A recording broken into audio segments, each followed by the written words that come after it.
novamente a nossa residência evoluindo bem. Hoje teremos uma apresentação sobre herpes zoster, uma patologia muito importante, uma patologia que deve ser tratada eficazmente na fase aguda para não deixar um dano irreparável, que é a neuralgia pós-herpética.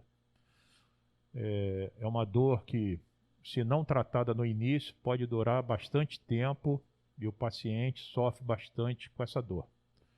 Agradecer a doutora Juliana, gentilmente, sempre um doce, e uma pessoa muito bacana, como todos os outros residentes, se prontificou a trazer um caso e a gente discutiu um pouco sobre a patologia. Muito obrigado a todos vocês. Boa tarde, meu nome é Juliana Gregório, sou residente R1 e vou trazer um pouquinho, a gente vai falar um pouquinho do herpes zoster, mas aí eu vou aproveitar para falar também da varicela, que é a prima infecção, né? Vamos lá. Então, quando eu botei em cima herpes zoster e varicela, porque a gente vai falar a princípio dos dois, e depois eu vou dividir e falar um pouquinho da varicela e depois um pouquinho do herpes zoster. Então, o vírus varicela zoster ele tem um crescimento preferencial no sistema nervoso, atinge somente seres humanos e é altamente contagioso. Tem a capacidade de induzir uma forma latente por toda a vida e é capaz de gerar manifestações clínicas completamente diferentes quando comparado à prima infecção com a reativação. Então, nesse caso, a prima infecção a gente daria o nome de varicela ou catapora e a reativação viral ou herpes zoster. As patologias oriundas da infecção pelo vírus do varicela zoster são esses dois, e a infecção primária é responsável pelo desenvolvimento da doença conhecida como catapora, que acomete tipicamente as crianças. A infecção persiste ao longo da vida nos indivíduos infectados, e a forma latente se desenvolve nos gânglios da raiz dorsal da medula espinhal. Em algum momento de fragilidade imunitária, o vírus pode ser reativado a partir dos neurônios sensitivos previamente infectados.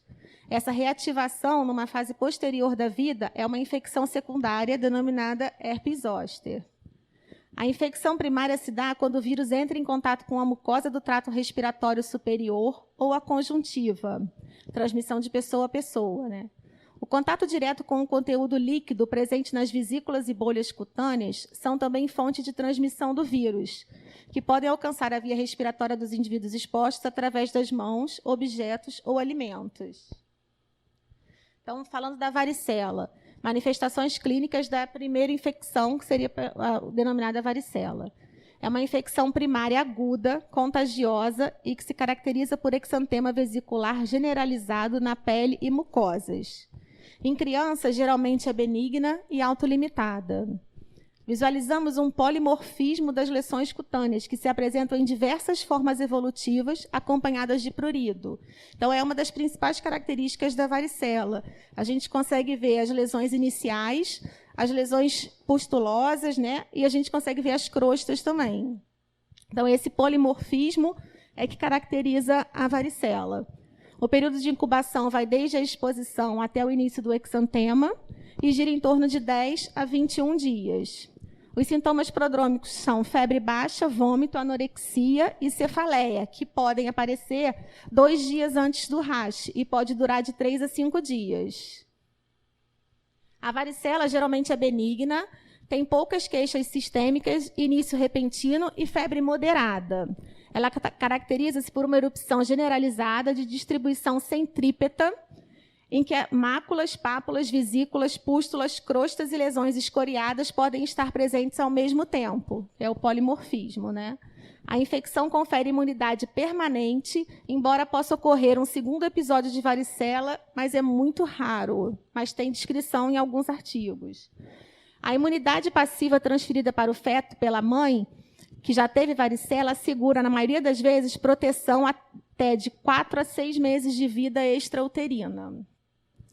Complicações da varicela. Então, nos adultos imunocompetentes, a doença cursa de modo mais grave do que nas crianças. A febre é mais elevada e prolongada. O estado geral é mais comprometido e o exantema mais pronunciado e com as complicações mais frequentes. Então, aqui é uma foto para exemplificar os diferentes estágios, né, da varicela.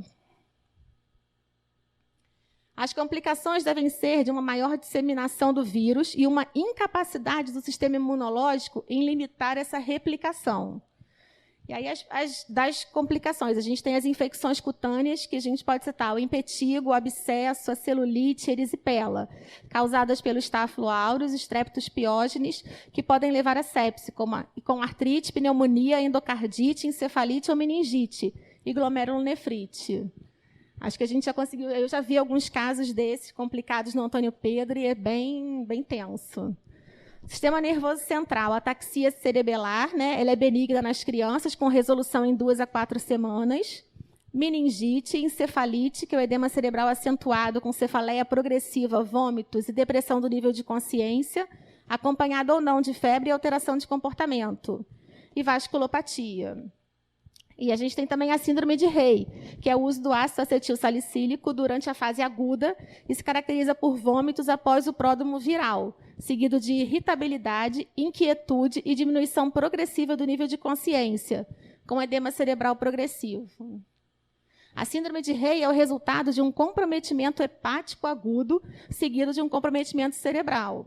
Então, na varicela, é contraindicado o uso do ácido acetil salicílico. Algumas pessoas ainda têm esse hábito de usar, acham que o AS infantil é para criança. E aí, assim, é importante a gente estar perguntando, estar levantando isso, porque algumas pessoas ainda têm esse hábito de usar. Após um período de latência, de alguns dias, surgem cefaleia, vômito, convulsões e letargias, que evolui para coma. Portanto, está contraindicado o uso do AS por pacientes com varicela. Complicações pulmonares. Pneumonia, em adultos gestantes e imunocomprometidos, ela é bem mais grave. E complicações hematológicas, púrpura trombocitopênica, púrpura fulminante, síndrome hematofagocítica, leucopenia e manifestações de trombose disseminadas. Agora a gente vai falar do zoster. Na verdade, a gente trouxe esse caso porque a gente discutiu na semana passada, eu atendi uma paciente, e aí eu estou acompanhando essa paciente no ambulatório. Né?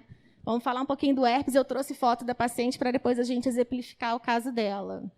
Então, o herpes zoster é uma doença caracterizada por uma erupção eritemo vesicular, habitualmente limitada a um dermátomo, que surge 1 a 7 dias após a dor e a hiperestesia localizada. Então, assim, eu até li um artigo muito legal falando que é uma doença para a gente estar acompanhando na saúde da família. Porque, como a gente está muito próximo do paciente, às vezes, só por um incômodo, esse paciente procura a gente. E foi o caso dessa paciente. Ela não tinha ainda nenhuma lesão, ela só sentia um incômodo. Ela falava, doutora, eu não sei o que eu tenho, mas a minha pele na barriga está diferente. E aí a gente começou a acompanhar. A princípio não tinha nada, estava um pouquinho vermelho, um pouquinho de eritema, mas não tinha nada. E aí ela passou aí quase que todo dia na unidade, até que começaram a aparecer as pústulas. Então, a primeira manifestação do herpes é uma dor localizada no dermato comprometido, pode preceder a erupção por vários dias e ter um aspecto variado de intensidade, desde leve dor até uma dor intensa e lancinante, constante ou intermitente. A fase prodômica é frequentemente acompanhada de parestesia, mas ela não relacionava nem parestesia, ela dizia que tinha alguma coisa estranha na pele. As erupções cutâneas são quase sempre unilaterais, eritema-papulosas, evoluindo para vesículo-papulosas e pápula-pustulosas. As vesículas são reunidas em pequenos grupos, formando-se dentro de 12 a 24 horas. E no terceiro dia evoluem para as pústulas. As crostas aparecem em 7 a 10 dias e persistem por 2 a 3 semanas. A localização mais frequente é torácica, porém é comum a ocorrência em região craniana, cervical e lombosacra. Aqui tem 2 fotos para a gente exemplificar.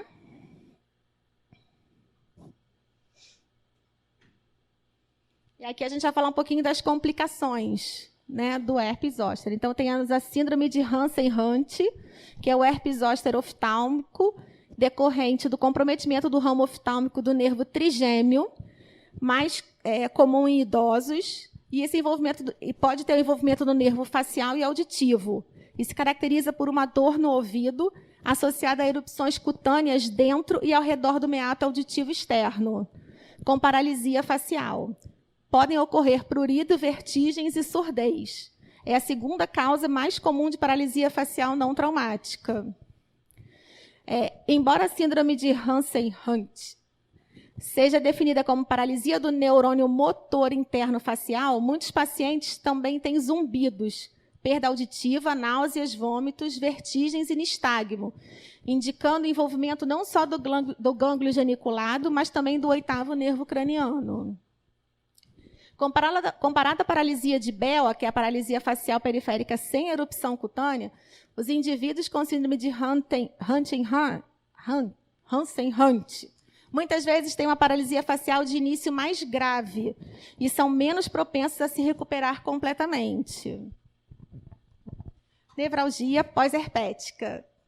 É uma dor de natureza crônica que persiste por mais de 1 mês após a resolução do rastro cutâneo, causada por cicatrização do gânglio sensitivo e estruturas neurais, uma consequência da inflamação do nervo infectado. É uma dor constante ou intermitente, em queimação ou lancinante, que pode ser precipitada ou exacerbada por algum estímulo, como mudança de temperatura e contato com as roupas. A neuralgia pós-herpética ocorre em 10 a 18% e impacta negativamente na qualidade de vida do paciente, causando perturbações do sono, nas atividades diárias e no trabalho. As razões por que apenas alguns indivíduos a desenvolvem não são claras. Eu não encontrei nada falando. Vasculopatia, cefaleia, febre, alterações do estado mental, ataques isquêmicos transitórios e déficits focais. Aneurismas cerebrais e hemorragias também podem desenvolver a partir da reativação e complicação do vírus varicela zoster, sendo que muitas vezes ocorre sem erupção cutânea. Aí já fica mais complicado um pouquinho. Complicações oculares, conjuntivite, ceratite, uveíte, corioretinite, neurite óptica, retração cicatricial da pálpebra.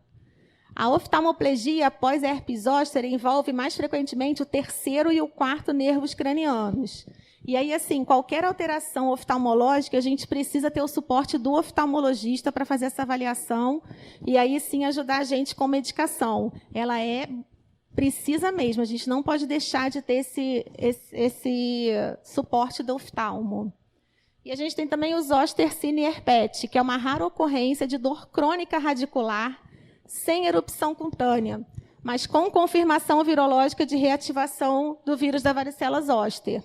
Aí, nesse caso, a gente precisa fazer análises virológicas que demonstram a associação do vírus da varicela zoster com meningoencefalite, mielite, vasculopatias, ataxia cerebelar e polineurite cranial sem erupção cutânea.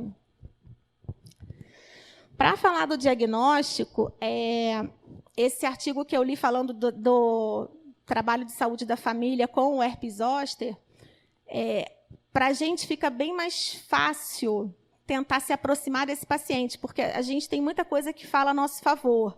Então, a gente tem esse paciente, ele é comprometido, ele conhece a equipe, ele está envolvido, ele está ali com a gente, e a gente tem como estar avaliando esse paciente dia sim, dia não, se for o caso, todo dia. Então, esse paciente, ele cria um vínculo com a unidade, e ele é capaz de entender isso, de voltar. A gente fala, olha, volta daqui a pouco para a gente dar uma olhada como é que está, presta atenção nisso, vê se vai aparecer alguma bolinha, alguma coisa.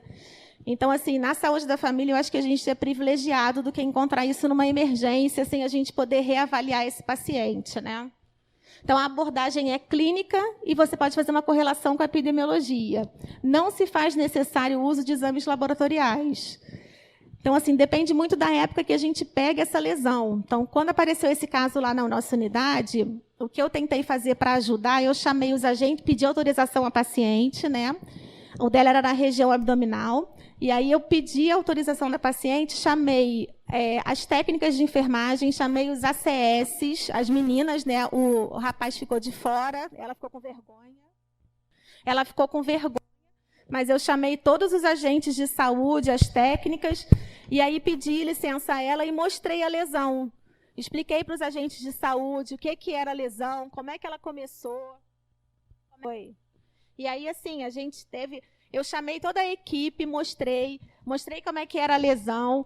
Inclusive, assim, a gente conversou, porque se por acaso esses agentes de saúde estivessem no campo e encontrassem alguma história dessa, então a gente conversou um pouquinho sobre a história, sobre os sintomas. E aí, assim, foi um trabalho muito legal, porque eles passaram a acompanhar essa paciente. Ela passou aí na unidade dia sim, dia não, ela morava bem próximo da unidade. E aí eles, junto com a paciente, foram vendo a evolução da doença.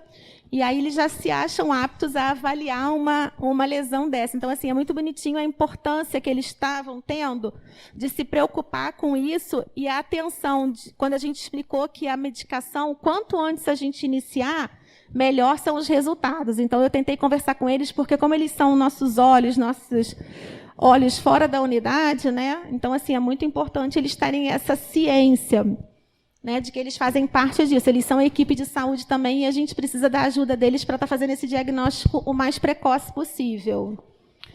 O padrão ouro de pesquisa da infecção é uma reação de cadeia de polimerase, o PCR. A pesquisa é feita através da identificação do vírus a partir de isolados das lesões vesiculares, principalmente no período compreendido entre o 3º e o 4º dia, após o aparecimento das erupções. A identificação pode ser feita por teste direto de anticorpo fluorescente para antígeno de membrana. Outros métodos laboratoriais utilizados, aí a gente tem a aglutinação em látex, ELISA, mas a gente não usa nada disso. É só para a gente, né, eu listei só para a gente ter uma ideia, alguma coisa, uma complicação a gente pode precisar. Aí é importante falar um pouquinho do diagnóstico diferencial, tanto da varicela quanto do zoster, né? Então, da varicela, eu achei na literatura rickettsiosis, coxsaquioses, impetigo, infecções cutâneas, erupção variceliforme de Kaposi. O diagnóstico do herpes também é clínico, através do exame físico, né? Característico. E ele se torna mais difícil quando a gente tem a alodinia, que é a dor causada por um estímulo que normalmente não causa dor. Então, quando a gente tem esses sintomas, mas sem a lesão, ele fica um pouco mais difícil. Mas se a gente não perder o tempo de ver a lesão, a gente consegue identificar tudo. São diagnósticos diferenciais do herpes zoster, todas as lesões vesiculares que assumem um padrão de um dermátomo, herpes simples e coxsackie.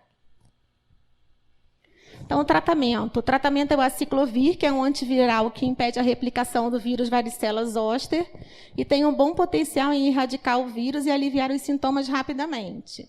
Essa droga tem a característica de só ser absorvida pelas células que são infectadas pelo vírus, apresentando uma baixa gama de efeitos colaterais. O valaciclovir é uma prodroga que, quando metabolizada no organismo, ela, por hidrólise, resulta no aciclovir. E tem o fanciclovir, que é uma prodroga também, mas o seu resultado pós-hidrólise é o penciclovir. Mas, no caso, a gente acaba usando mais porque a gente tem na unidade, né? E a condição do nosso paciente é mais o aciclovir mesmo, né? No caso da varicela, que é normalmente uma doença autolimitada, o uso do aciclovir não é rotineiramente recomendado para o tratamento dos pacientes pediátricos abaixo de 12 anos imunocompetentes. O tratamento é feito só sintomático. Então, aciclovir, 20 mg quilo dose por via oral, 4 vezes ao dia, isso em criança, numa dose máxima de 800 mg dia durante 5 dias. Em adultos, a dose é de 800 mg dia, via oral, 5 vezes ao dia. Eu achei na literatura 5, 7 e 14 dias, dependendo da evolução da doença. Os casos mais graves, aciclovir venoso se faz estritamente necessário numa dose de 10 mg por quilo a cada 8 horas, com um tempo de infusão de 1 hora, durante um período que pode variar entre 7 e 14 dias. Caso seja ministrado nas primeiras 48 horas após o surgimento das lesões, parece diminuir o tempo de duração dos sintomas. Então, isso foi a importância da gente estar chamando a equipe, estar dividindo com a equipe para elas tentarem identificar também, né? O valaciclovir é 1 grama a cada 8 horas por 7 dias e o fanciclovir 250 mg a cada 8 horas por 7 dias. Os corticosteroides combinados com a terapia antiviral encurtam o tempo de evolução das vesículas e auxiliam na dor aguda sentida pelo paciente portador do herpes zoster. Pela literatura, a prednisona via oral na dose de 60 mg por dia nos primeiros 7 dias. E caso seja necessário, a gente pode usar os analgésicos, que aí a gente pode chegar até os opioides. A vacinação. O uso da vacina com o vírus vivo atenuado foi aprovado em 1995. A gente tem a dose única de 0,5 ml subcutâneo em crianças sadias de 12 meses a 12 anos de idade que não tenham manifestado a doença anteriormente. Adolescentes maiores de 12 anos, a recomendação é que a imunização seja feita em 2 doses com intervalo de 30 a 60. É segura e bem tolerada, os efeitos adversos são dor e eritema no local da injeção. E a varicela, se ocorrer nos pacientes vacinados, ela é de bem menor intensidade, denominada varicela-like. Esse aqui foi o caso clínico da paciente. Eu não tenho a primeira foto, foi quando ela foi na unidade que ela não tinha nem esse vermelhidão, né? Ela estava só com uma sensação, ela falava que a blusa incomodava ela.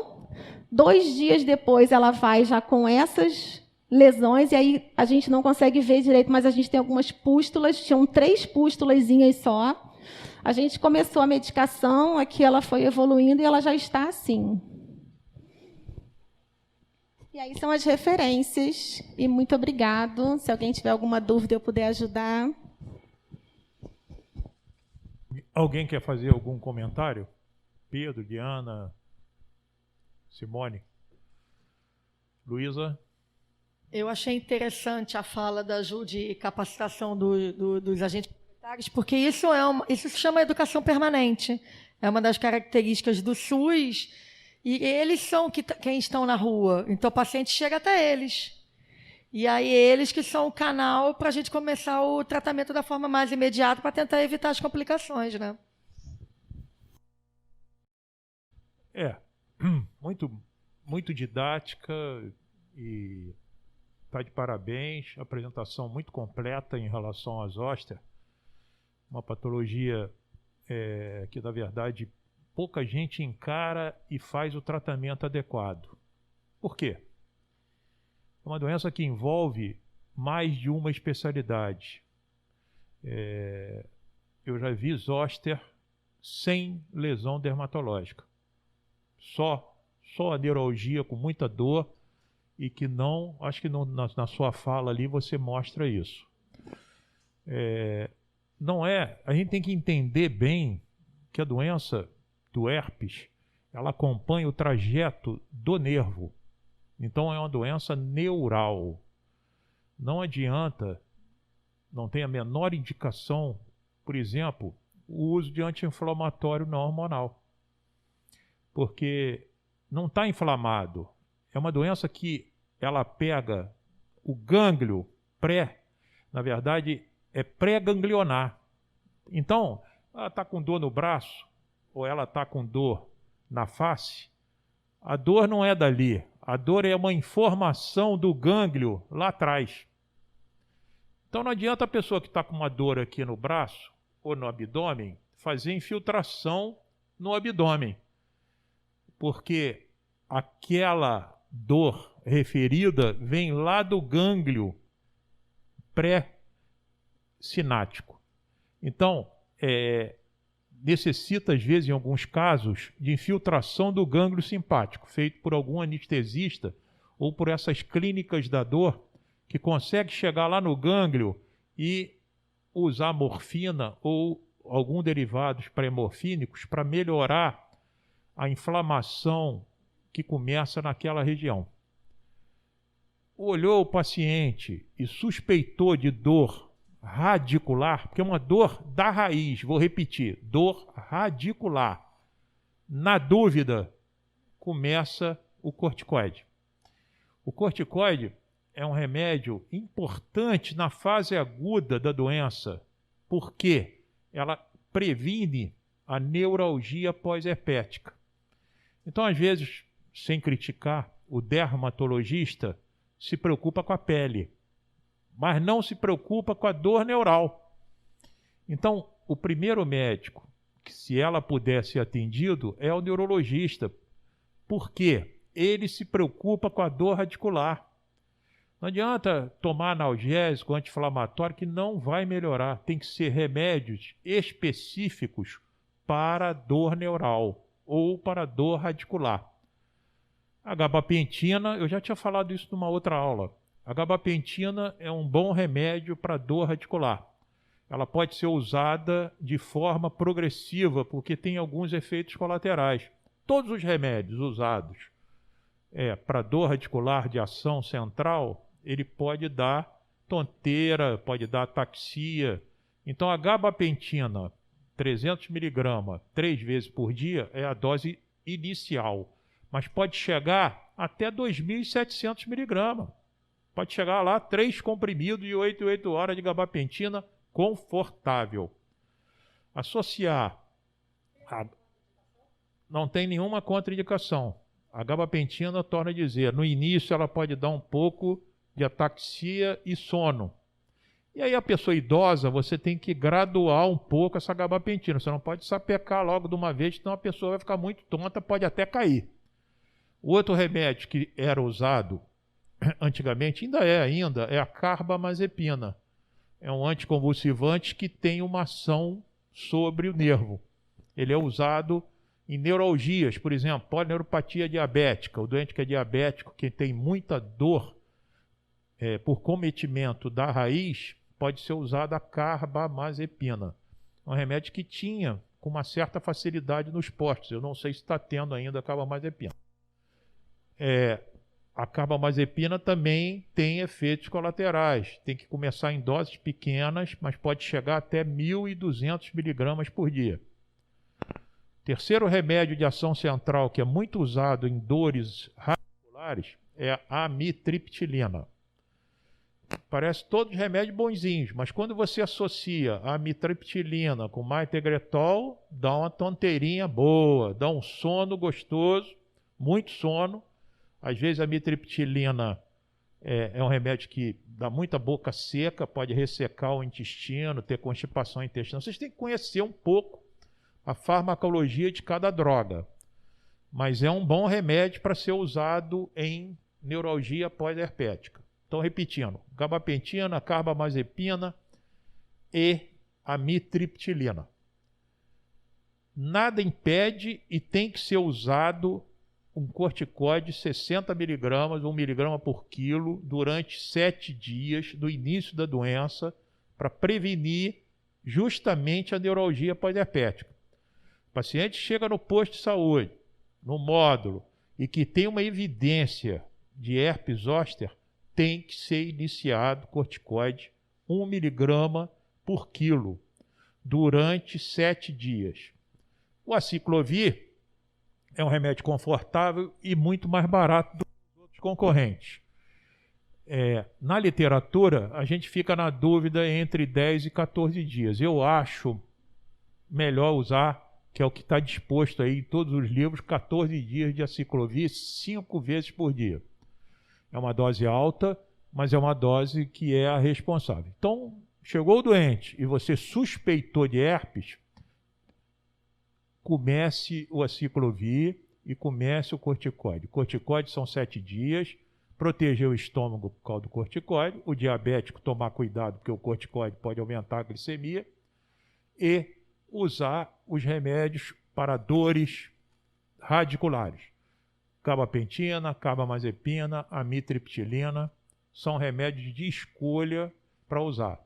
Às vezes se associa tramadol ou codeína junto com a gabapentina. Muita dor, às vezes a associação de gabapentina com tramadol de 8 em 8 horas dá uma melhora desse quadro álgico. A neuralgia pós-herpética na face, ela costuma ser muito mais dolorosa, porque pega o gânglio trigeminal.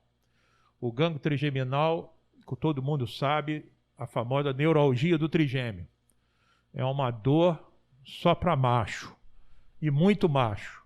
Dói pra cacete. Então, doentes com vesículas na região frontal, iniciando com uma dor orbicular, tem que sempre pensar em neuralgia trigeminal atribuída ao herpes. O herpes é um nervo que é dividido em 3 segmentos: V1, V2 e V3. V1 é o ramo oftálmico. O 2 é o maxilar. E o 3 é o mandibular. O herpes tem o tropismo, infelizmente, de pegar o ramo oftálmico. Por isso que o oftalmologista tem que estar junto com você, porque ele pode ter complicações oftalmológicas, como a Juliana citou. Então, repetindo, o tratamento é igual, a ciclovir, os remédios. Toda paralisia periférica, toda paralisia de Bell que procurar no módulo com a boquinha torta, sem evidência nenhuma de herpes, tem que ser tratado com antivirais.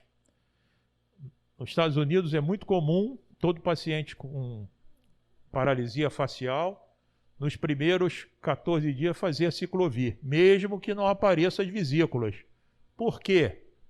É o único tratamento que nós temos para esse tipo de vírus. Então, por que não fazer? Então, repetindo, o doente chegar no posto com a paralisia facial, não for diabético, lógico, porque se for diabético, a paralisia não é pelo herpes. É muito azar, mas pode acontecer. Se não for diabético e a gente pensar em causa viral, tem que sempre tratar com a ciclovir. Toda paralisia facial que não for diabética tem que fazer 14 dias de aciclovir e 7 dias de corticoide. Depois, você indicar o fisioterapeuta logo em seguida para fazer fisioterapia oral. Também, nos Estados Unidos, todo mundo após os 60 anos é obrigatório fazer a vacina para herpes. No Brasil, a gente não tem ainda comercializado essa vacina para herpes nos nossos postos de saúde. Existem em clínicas especializadas, aí não é barato, é caro. Mas quem depois dos 60 anos puder usar a vacina para herpes, não é nenhuma tolice e vale a pena fazer. Fui falando e aí eu queria ouvir vocês, eu não sei se eu esqueci alguma coisa, tanta coisa, mas é isso. A última coisa, antigamente as pessoas com herpes se falavam que tinha que afastar uma doença neoplásica. Todo mundo que tinha herpes zoster achavam que era uma doença paraneoplásica. Então, quem tinha herpes, todo mundo procurava linfoma, tinha que fazer tomografia do tórax, do abdômen. Hoje, não necessariamente já se evidenciou que nem todos que têm herpes zoster, graças a Deus, têm doença neoplásica. Lógico, um doente que está imunossuprimido, que tem HIV ou que tem um câncer, ele pode ter mais susceptibilidade a ter herpes zoster. Um paciente que clinicamente ele vem ao posto com emagrecimento e você está investigando uma neoplasia e aparece o herpes zoster, aí você tem que fazer uma ligação. Mas eu já vi, acho que vocês também já viram, não sei a idade desse paciente, já vi pacientes jovens com herpes zoster e, graças a Deus, não era câncer. Então, torna a dizer, antigamente, herpes zoster, todo mundo tinha que fazer investigação da cabeça aos pés para saber se esse doente não tinha uma doença maligna. E hoje não há essa necessidade. O cara com herpes zoster não custa nada fazer um hemograma ou fazer um raio-x de tórax. Em alguns pacientes que você tem dúvida e que não apareceu a lesão, dá para a gente fazer IgG e IgM para herpes zoster. Não é todo laboratório. Também não é barato. Nós estamos discutindo aqui pacientes, módulos, pacientes que infelizmente não têm essa facilidade. Mas eu não posso deixar isso de esconder que um doente que possa pagar um exame e fazer IgM para herpes zoster, dá para fazer nos laboratórios particulares. Não sei preço. Então, também ajudaria nessa investigação. Ficar preocupado, porque a neuralgia pós-herpética às vezes demora muito. Às vezes pessoas ficam 1 mês, 2 meses, 6 meses. Eu vou dizer a vocês, eu tenho uma paciente que nunca melhorou. Ela ficou com uma neuralgia pós-herpética crônica. Já fez infiltração, já tomou isso, já tomou. Por quê? Ela deixou de ir na fase aguda, às vezes demora muito a fazer o tratamento.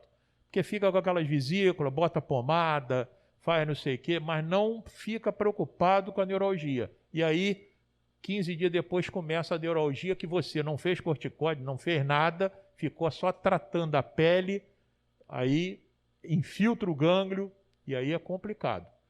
É uma coisa horrorosa, o vento incomoda, a blusa incomoda, você encostar naquele local, na verdade não é uma parestesia, é uma disestesia, entendeu? É porque às vezes os nomes se completam um pouco, anestesia, parestesia e dia é dor mesmo, dolorosa, é uma sensibilidade dolorosa. É a pessoa que só de tocar aqui no local, aquilo dói para boa. Só para acabar, eu vi um doente no posto lá em Jurujuba, acho que eu já falei isso com você, e a doente tinha uma dor embaixo do seio, do lado esquerdo, para o azar dela, e ela tinha ido na cardiologista com prova de esforço, ecocardiograma, raio-x, e ninguém tinha tirado a roupa da doente. Depois de uns 4 meses, ela com uma dor desesperadora, ela foi lá me procurar, e eu pedi para ela tirar, chamei a enfermeira para ficar comigo na sala, para ela tirar a blusa e o sutiã. Quando eu levantei o seio dela, que era enorme, aquele seio grande e para baixo, quando eu levantei o seio dela, tinha um zóster embaixo do seio dela. Então aquela dor que ela sentia violenta, não era cardíaca nem torácica, era uma dor radicular. Que às vezes as pessoas têm vergonha. A pessoa está embaixo do sutiã, porra, vai tirar o sutiã da pessoa, vai levantar o seio. A dor é aqui, a dor é muito aqui, irradiada para as costas. Ah, isso aí deve ser angina, deve ser doença coronariana. Às vezes não é, gente. Às vezes você tirar a blusinha da pessoa e olhar, você vai ver as vesículas ali instaladas.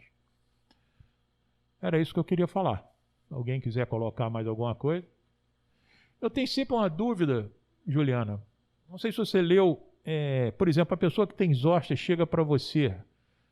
As pessoas às vezes pedem para você ter cuidado para você não se contaminar, ou eu estou falando besteira? Hã?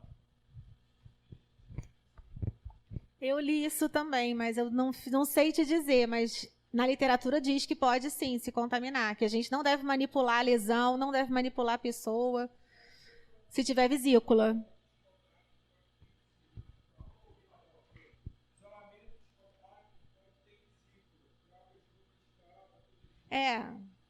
É o que faz com a varicela. Mas eu achava que era só a varicela que precisava. Eu não sabia do zóster, e zóster também. Enquanto tiver lesão... Isolamento de contato, porque o líquido pode contaminar.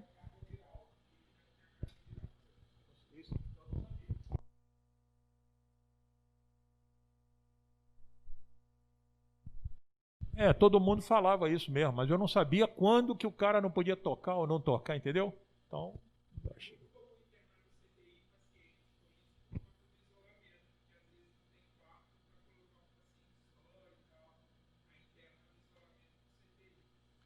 entendi.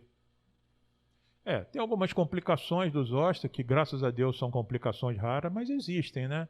Meningite, encefalite, né?